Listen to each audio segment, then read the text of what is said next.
people's health is actually getting worse. We have problems with obesity, more people are getting diabetes globally, and already there's 25% of the population just in the USA have got two chronic diseases. The predictions say that it's going to get worse, so that will increase by 38% in the next 10 years. So we definitely have a big problem. Medicine has come a long way in the last 30 years, and doctors can help you with the physical pain, but they're not really addressing the need of helping people emotionally. When someone gets diagnosed with a chronic disease, they have it for life.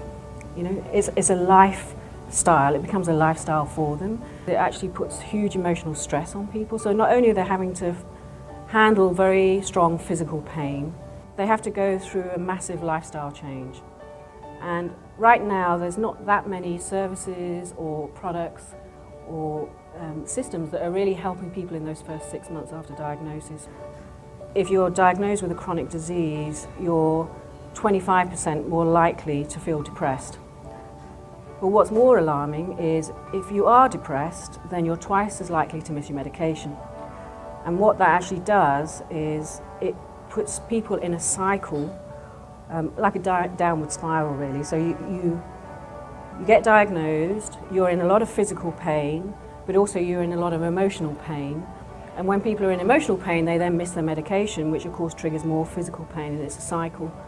Those first 6 months are really the critical time where design can play the biggest role in helping people get accustomed to the fact that they're having to live with a disease for the rest of their life, that they have to change their life overnight.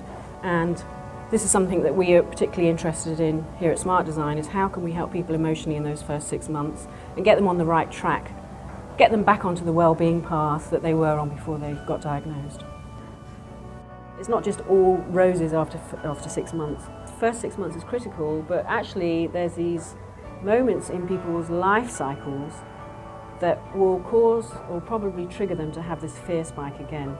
And so we actually want to help people continuously for many, many years. Imagine the opportunity for a pharmaceutical or a healthcare company who says, if I really help people emotionally in those first 6 months and they learn to trust me, and I'm providing the right service for them to support them emotionally, when they do experience those fear spikes in their life, hopefully they're still with you because they trust you and they know that you're there to support them and the community is still there to support them, because we're talking maybe 20, 30 years.